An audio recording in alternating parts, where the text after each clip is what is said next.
आप देख रहे हैं श्री महाकाल लोक टीवी। नमस्कार, श्री महाकाल लोक टीवी में आपका स्वागत है। आपके साथ मैं हूं आरती गहलोत। आइए रुक करते हैं ताज़ा खबरों पर। उज्जैन शहर की जीवन रेखा मानी जाने वाली शिप्रा नदी इन दिनों बदहाली का शिकार है। नदी में शहर से निकलने वाले नालों और नालियों का पानी मिलने से पानी खराब हो रहा है, तो दूसरी ओर इंदौर की ओर से आने वाली कान्हा नदी का दूषित जल शिप्रा में मिलने से इसका पानी काला और प्रदूषित हो गया है। हालात ये हैं कि अब शिप्रा का यह जल आचमन योग्य भी नहीं बचा है।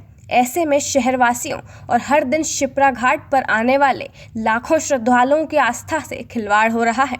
हालांकि इंदौर की ओर से आने वाले कान्हा के दूषित जल को रोकने के लिए करीब 100 करोड़ की लागत से कान्हा डायवर्जन योजना बनाई गई थी, लेकिन यह योजना सफल नहीं हो सकी और शिप्रा में कान्हा का दूषित जल मिलना आज भी जारी है। उल्लेखनीय है कि कान्हा डायवर्जन योजना कान्हा नदी के करीब 5 क्यूसेक जल को डाइवर्ट करने के लिए बनाई गई थी, लेकिन मौजूदा समय में त्रिवेणी की ओर कान्हा का इससे अधिक दूषित जल बहकर आ रहा है। करीब 3 वर्ष पहले जब कान्हा नदी के दूषित जल से रामघाट से मंगलनात्र के क्षेत्र तक शिप्रा का पानी प्रदूषित हो गया था, उस समय जल संसाधन विभाग ने त्रिवेणी पर पक्के स्टॉप डैम को तैयार करने का प्रस्ताव बनाया था, लेकिन आज तक यह स्टॉप डैम अस्तित्व में नहीं आ सका, जिसके कारण त्रिवेणी पर मिट्टी से बनाया गया कच्चा स्टॉप डैम ही मौजूद है।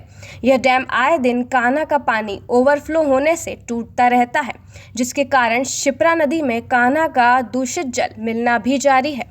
कान्हा के पानी को रोकने के लिए जल संसाधन विभाग ने करीब 465 करोड़ से नहर बनाने की योजना भी बनाई, लेकिन यह योजना भी कागजों पर सिमट कर रह गई।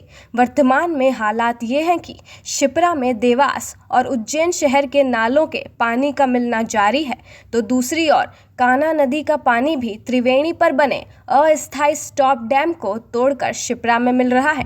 शिप्रा नदी की इस दुर्दशा को लेकर जहां राजनेता मौन हैं, वहीं अधिकारियों के कानों पर भी जूं नहीं रेंग रही। यह माना जा रहा था कि जिम्मेदार शिप्रा में होने वाले प्रदूषण को रोकने के लिए कोई कदम जरूर उठाएंगे, लेकिन ऐसा होता नजर नहीं आ रहा है। दूसरी ओर कार्तिक मास के शुक्ल पक्ष की पूर्णिमा को बड़े पैमाने पर श्रद्धालु स्नान के लिए उमड़ेंगे। हर बार की तरह यदि स्नान के लिए शिप्रा में नर्मदा नदी का जल भी छोड़ा जाता है, तो कान्हा नदी के प्रदूषित जल और नालों का पानी मिलने से वह पानी भी प्रदूषित हो जाएगा। ऐसे में यदि शिप्रा में प्रदूषित जल को मिलने से नहीं रोका जाता है, तो आस्थावानों को उसी जल में स्नान करना पड़ेगा, जो जल आचमन योग्य भी नहीं रहा है। यदि ऐसा होता है तो लाखों लोगों के स्वास्थ्य से खिलवाड़ तो होगा ही, साथ ही लोगों की आस्था को भी चोट पहुंचेगी। फिलहाल खबरों में इतना ही। आगे की तमाम जानकारी के लिए आप बने रहे श्री महाकाल लोक टीवी पर। नमस्कार।